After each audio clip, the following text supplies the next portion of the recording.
nous allons préparer l'apprentissage de ce manuel de 1350 pages et quelques. Laissez-moi vérifier la quantité exacte de pages.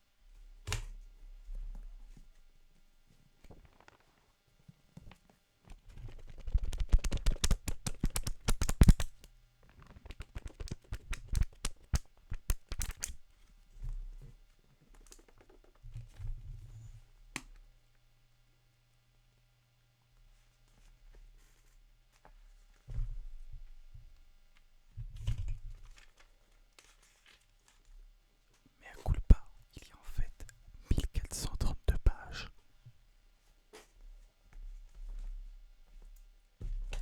Je vous présente maintenant mon cahier de révision. Il est déjà prêt pour un autre manuel. Et vous voyez qu'il est vide. Lol. C'est ce manuel-ci qui a déjà un peu vécu.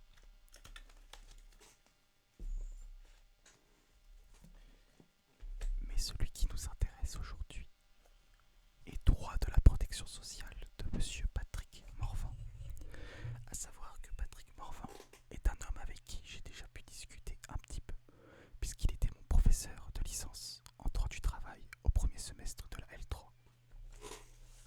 Donc cette année, grosso modo, avant Noël.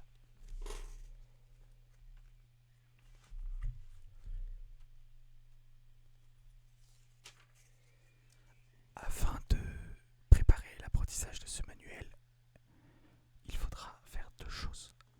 Lire l'introduction et découper le manuel en parties grâce au plan via donc la table des matières si présente. Je vais regarder la quantité de mots dans l'introduction pour voir s'il est possible de vous lire.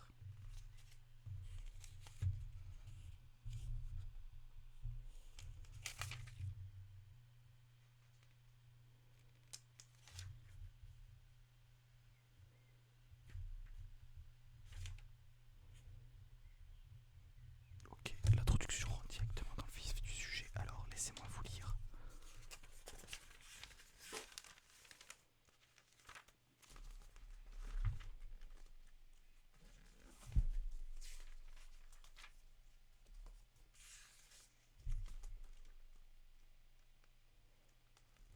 Voilà ce que j'aime avec Monsieur Patrick Morvan, c'est qu'il n'a même pas fait de phrases personnelles. Il n'a fait qu'écrire sur la protection sociale. Cet homme est une légende. Je vais prendre un autre professeur, Monsieur Benoît Plessis, qui a fait un gros précis de... Plessis a fait un précis de droit administratif que j'ai utilisé pendant ma deuxième année de licence. Il fait à peu près, je crois, 10 à 15 pages d'introduction personnelle où il parle de l'écriture du manuel, etc. Je crois que j'abuse, c'est peut-être 2 pages, mais on se comprend dans l'idée. Il consacre un certain nombre de pages à lui et non pas à la matière. Ce qui est extrêmement bien, mais en même temps, bah, je suis plus content quand je vois un professeur comme Monsieur Morvan se contenter d'écrire sur son domaine, en fait, sur ce qu'il nous a promis quand il nous a vendu le manuel. Alors allons-y. Je ne vais faire que lire la définition de risques sociaux. Risques sociaux. Le droit de la protection sociale est l'étude des règles juridiques destinées à protéger les personnes physiques contre la survenance d'un ensemble d'événements ou risques sociaux, à savoir la maladie, la maternité, l'invalidité, la vieillesse, le décès, les charges familiales, les accidents du travail et les maladies professionnelles. Et enfin le chômage. Bon, il faut que j'apprenne ça par cœur tout simplement. Alors, nous allons préparer sous 50 degrés, puisque j'ai dû couper le ventilateur, nous allons préparer le cours, le plan en fait, tout simplement. Je pense qu'il faudra 2 pages pour ce manuel. La première étape est de se rendre au niveau du sommaire pour avoir une vue d'ensemble de la matière.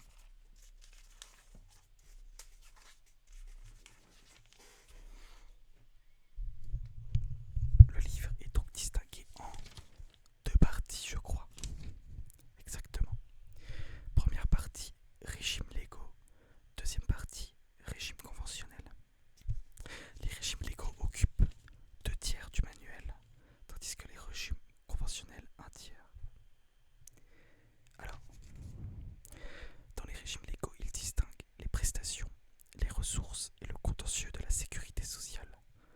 Donc sur les prestations, on a les accidents, les AT-MP, les assurances sociales, les prestations famille et enfin l'aide sociale.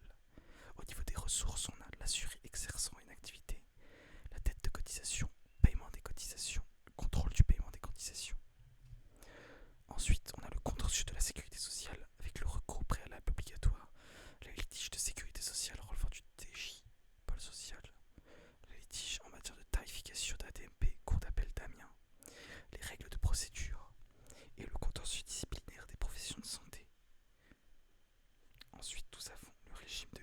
Donc pour les régimes conventionnels, on a le régime de crise et les régimes de complément. Et enfin, le traitement fiscal et social du financement des régimes. Bon, je vais m'arrêter là sur les lectures du plan. Donc il y a au total dans le manuel 1, 2, 3, 4, 5, 6, 7, 8, 9, 10, 11, 12, 13, 14, 15, 16, 17, 18, 19, 20, 21, 22, 23 chapitres. Mais chacun de ces chapitres, plus l'introduction, donc 24, chacun de ces chapitres est absolument gigantesque en termes de quantité de choses à comprendre. Nous allons donc découper le manuel en 24 parties.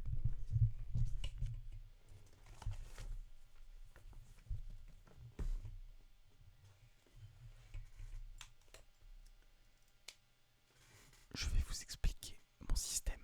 Laissez-moi tracer la première ligne.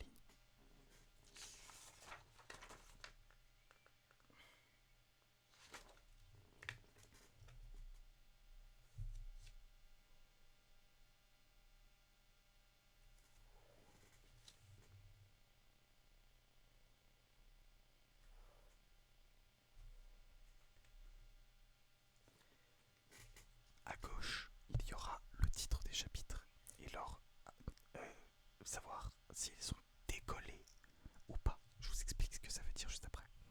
Et à droite, il y aura les dates de révision des différentes parties du manuel.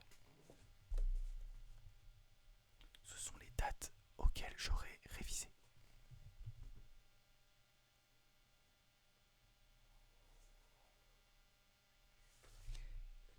Je fais tout à l'envers, j'ai oublié d'écrire ici. Qu'est-ce que je fais?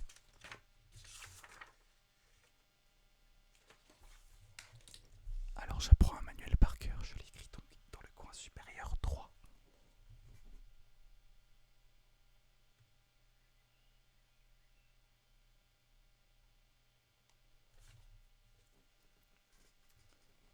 Et j'écris désormais le titre du manuel.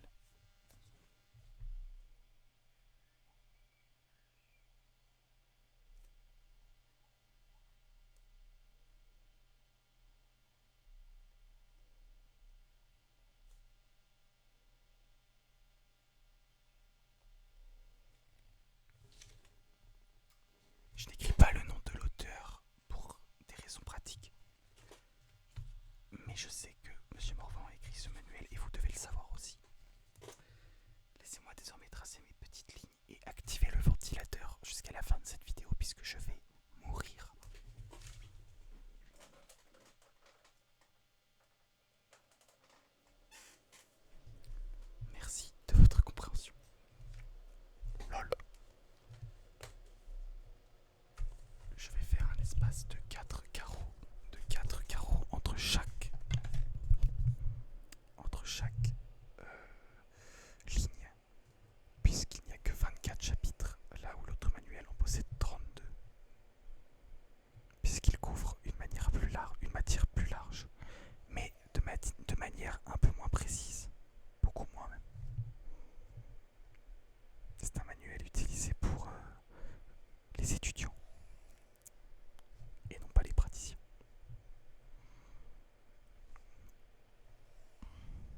excusez la qualité de ma caméra.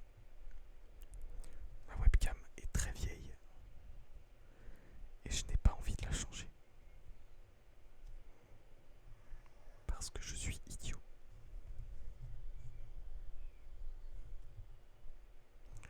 J'ai sorti une vidéo un peu sur ma vie sur ma chaîne principale si vous voulez aller la regarder.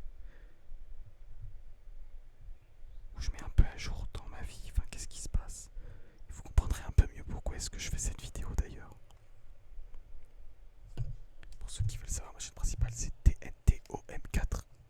Je vous l'ai appelé 1, 2, 3, 4, 5, 6, 7, 8, 9, 10, 11, 12, 13. Ah, je pensais qu'il y en avait 12, je suis bête. Donc là, on va faire 14.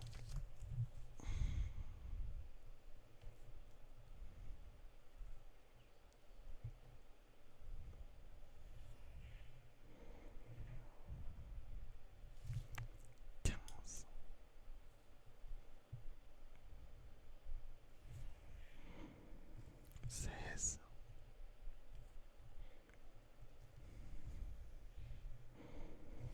17,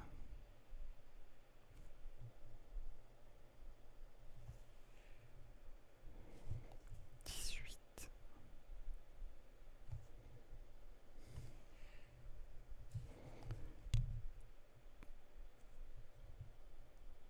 19. Désolé d'avoir massacré le micro avec mes lunettes. 20,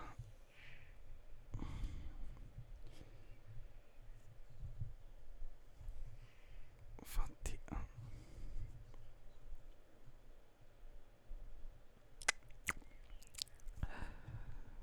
22, 23 et 24, la dernière.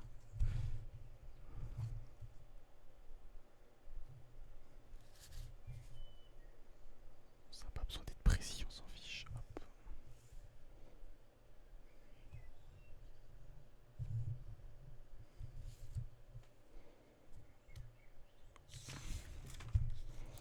Super.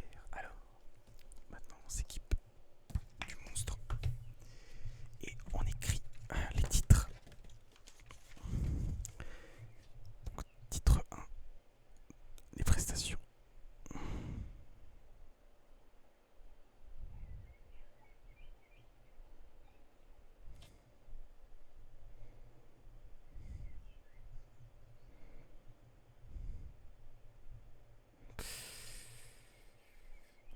Je pense que c'était pas très important, mais allez, c'est un chapitre 1 de points. Les ATMP.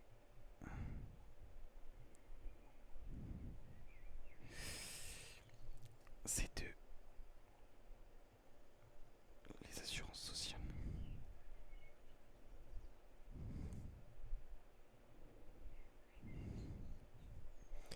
C'est 3. Les prestations aux familles.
régime conventionnel.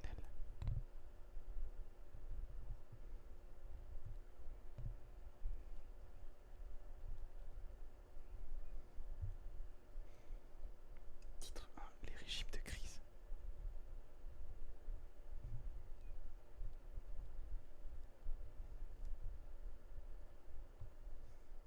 C1, la couverture du risque de chômage.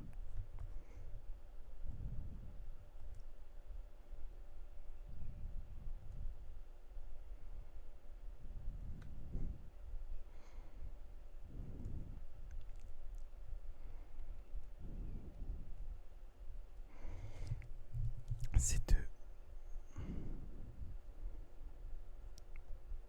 l'AGS.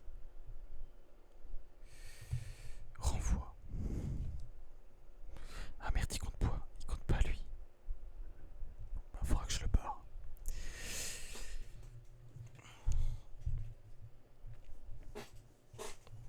Titre 2, les régimes de complément.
Bon, c'est trop long, donc on va juste faire...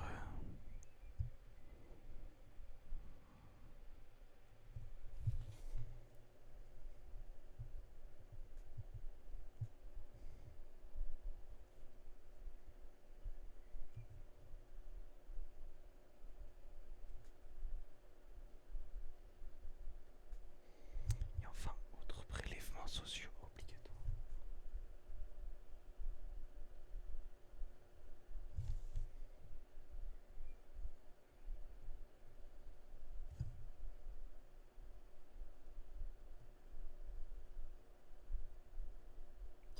Alors, maintenant je vous explique comment ça marche et après bah, je commence tout simplement. Alors en fait, il y a, comme vous pouvez le voir, 3 parties. Une case blanche, une case avec les titres et une grande case blanche, mais avec des petits carrés. Ici, on a le titre. Ici, on a est-ce que la partie a décollé? Qu'est-ce que c'est que le décollage? En fait, je vous explique. Quand vous lisez, découvrez un chapitre, vous l'apprenez pour la première fois. Vous notez la date où vous avez appris le chapitre. Vous laissez mariner ça pendant la nuit et le lendemain, vous l'apprenez par cœur. Vous mettez +1 à côté de la date. Ensuite, 3 jours après, donc pensez-vous juste repasser tous les jours sur sa feuille pour savoir où est-ce que vous en êtes. Donc vous, le lendemain, pendant votre créneau pour réviser, vous regardez et vous voyez que le +1 a été fait il y a 3 jours. Donc vous rajoutez un jour et vous regardez si c'était il y a 3 jours. Et là, vous révisez au bout de 3 jours par cœur. Vous récitez, vous remettez tout en tête. Il y a une putain de mouche qui me fait chier. Ensuite, c'est 7 jours. Ensuite, c'est 15 jours. Ensuite, c'est 30 jours. Ça peut être parfois 1 jour, 2 jours, 3 jours, 5 jours, 7 jours, 10 jours, 15 jours, 20 jours, 30 jours. Ça, c'est dans les moments où c'est vraiment difficile. Voilà. Mais grosso modo, le schéma de base, c'est 1, 3, 5. 1, 3, 7, 15, 30. On multiplie par 2 à chaque fois. Et au bout des 30 jours, une fois et après c'est une question de feeling, seulement une fois qu'on a réussi à faire décoller, c'est-à-dire au bout des 30 jours, enfin 30 jours plus les trucs avant, on vient ici